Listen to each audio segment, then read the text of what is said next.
Mesdames, Messieurs, bonsoir et bienvenue sur cette nouvelle édition d'information sur la télévision Labari. Le ministre de l'Hydraulique et de l'Assainissement, professeur Issoufou Katambe, a animé ce matin un point de presse.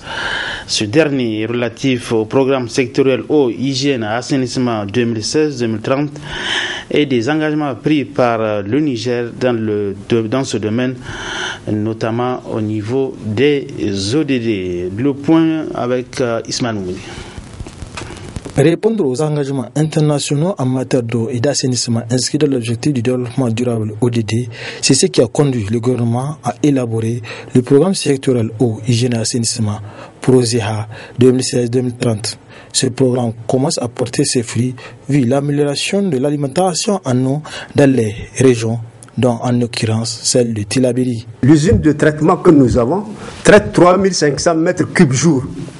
Alors que les besoins de la population à Tillabéri sont de l'ordre de 2875 mètres cubes. Vous voyez que donc il n'y a pas de problème en tout cas d'eau dans la ville même de Tillabéri.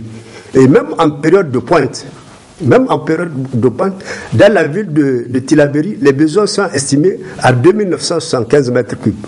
Alors que l'usine de traitement, elle produit 3500. De manière générale, quand vous prenez la situation de l'eau potable, donc dans les autres, dans les villages, là aussi, il faut dire que la situation, vraiment, la situation est en train de s'améliorer. Je peux même dire que la population de Tillabéri doit s'estimer heureuse, parce que le taux d'accès à l'eau potable dans la région de Tillabéri, il est de 51%. Alors que la moyenne nationale est de 46%. Donc vous voyez que ça dépasse même les choses. Et avec les perspectives que nous avons, la réalisation de beaucoup d'infrastructures dans la région de Tillabéri, je pense que ce taux-là va croître. Donc c'est pour dire que de manière générale, nous pouvons dire que la situation, en tout cas dans la région de Tillabéri, la situation hydraulique et d'assainissement se présente très bien dans la région de Tillabéri. Pour l'atteinte des objectifs, l'entretien des infrastructures s'avère nécessaire par la population, mais cela ne saurait être possible sans une sensibilisation. L'État a réalisé beaucoup d'infrastructures, il faut le dire, avec la participation de nos partenaires. Et je profite de l'occasion pour remercier tous ces partenaires-là qui interviennent dans le secteur de l'hydraulique et de l'assainissement. Donc beaucoup d'infrastructures ont été faites. Et généralement, quand nous allons dans ces contrées-là, ce que nous demandons aux populations, c'est vraiment de prendre les dispositions aux autorités, de manière générale, les autorités locales, c'est de sensibiliser les populations dans le sens de la maintenance des infrastructures, parce que c'est des infrastructures que nous avons faites à grands frais et qui ont besoin d'être entretenues. Et c'est dans ce sens-là qu'il y a des campagnes de sensibilisation dans toutes les zones que nous avons vues. Le ministère en charge de l'assainissement a pris des engagements qui portent sur la vision hygiène et assainissement de l'Afrique à l'horizon 2030, qui doit se traduire par l'accès universel aux services appropriés et durables d'hygiène et d'assainissement et l'arrêt de la défécation à l'air libre d'ici 2030. Ouverture ce matin du 6e congrès ordinaire du syndicat national du personnel des administrations chargées des mines et de l'énergie. C'est le secrétaire général du ministère des Mines qui a présidé la cérémonie en présence de notre reporter Nafissa Zakou.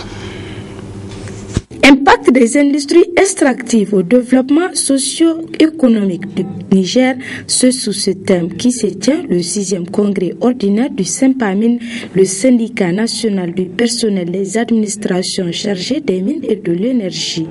Occasion pour le secrétaire général sortant du SYNPAMIN de faire un bref rappel des activités du mandat écoulé. En décembre 2015, je vous rappelais déjà les lourdes responsabilités qui pèsent sur nos épaules en tant qu'agents des administrations chargées des mines, de l'énergie, des hydrocarbures et de l'industrie.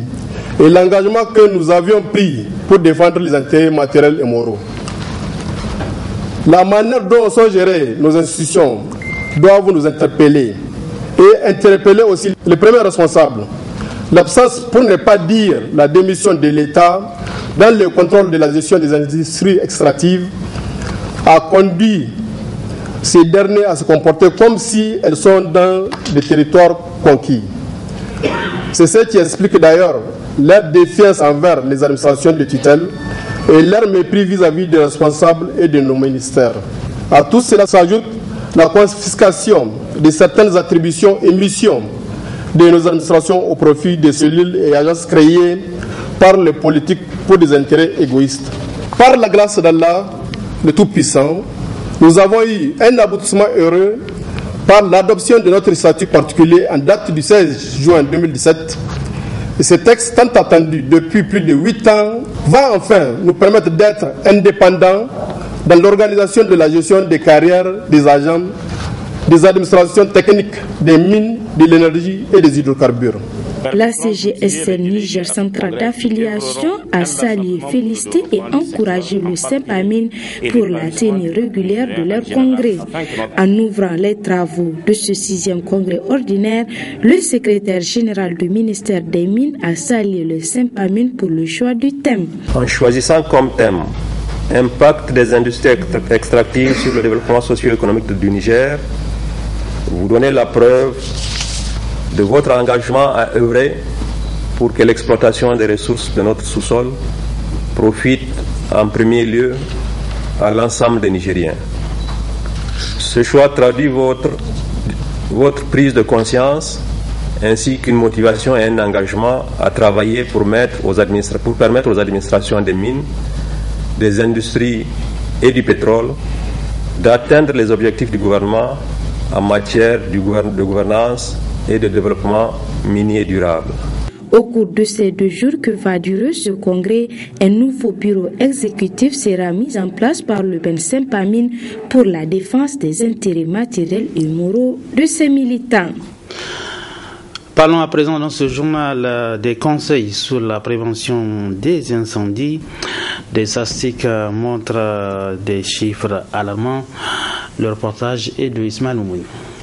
Saison froide où souffle l'harmattan, période également où le nombre de cas d'incendie dans les foyers monte en flèche. Par négligence ou par oubli, certaines personnes laissent le feu allumé après utilisation, ce qui occasionne dans la plupart du temps des incendies avec son lot de dégâts. En cas de brûlure ou d'asphyxie, la victime doit subir des soins bien avant l'arrivée de secouristes spécialisés. Et ce que vous pouvez faire, vous, en tant que secouriste, en tant que premier témoin, quand la personne est brûlée, effectivement, si vous voulez l'extraire déjà du feu, c'est très bien. Donc après ça, vous cherchez de l'eau tiède, pas de l'eau froide ou de l'eau chaude, de l'eau tiède. Donc vous versez sur l'endroit où la personne est brûlée et vous l'accompagnez jusqu'au centre de santé. Donc ça, c'est la première des choses qu'il faut faire. Maintenant, il se trouve aussi qu'il y a des gens qui sont asphyxiés. S'il y a lieu effectivement de les extraire, vous allez les extraire et vraiment les mettre de côté et dégager un peu pour qu'ils aient un peu effectivement de l'air. Donc de l'oxygène, bien entendu.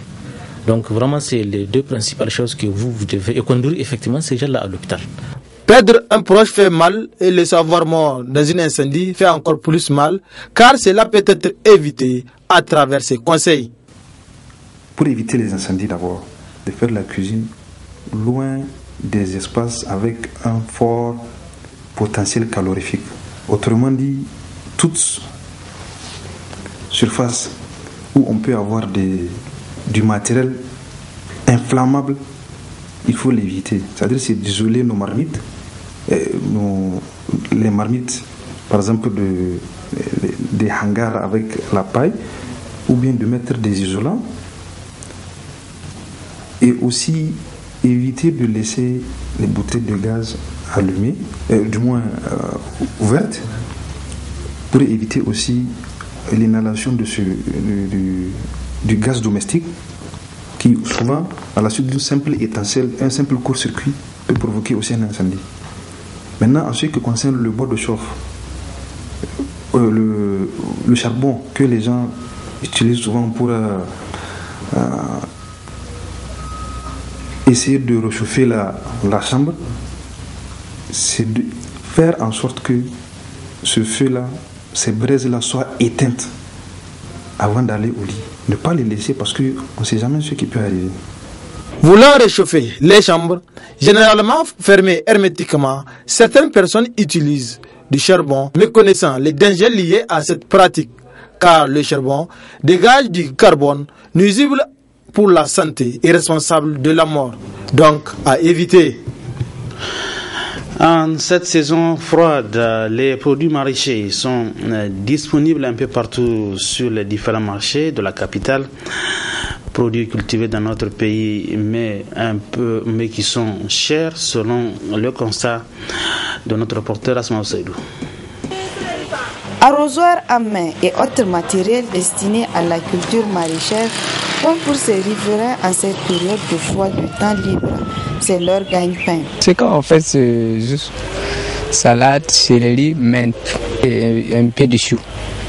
Presque 3 mois, on a commencé à planter des céleri. Sinon, le moment qu'on plantait ça, c'était la saison de la pluie qu'on a commencé à planter ça. Donc maintenant, ça fait presque 4 ou 3 mois comme ça. C'est les gens qui sont au marché, non? C'est eux qui viennent. Ils vont amener ça au marché. Ces cultures pratiquées aux abords du fleuve Niger ne peuvent malheureusement pas ravitailler les différents marchés de la place, d'où la hausse des prix de ces produits. C'est pas encore la période, on rencontre beaucoup de difficultés. Tout est cher. Ces produits nous proviennent des pays voisins.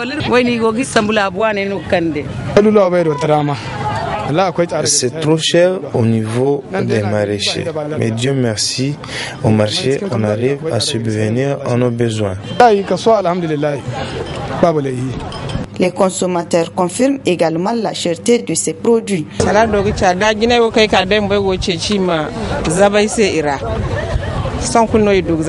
viens de payer la salade. Vraiment, c'est cher. Tout est cher.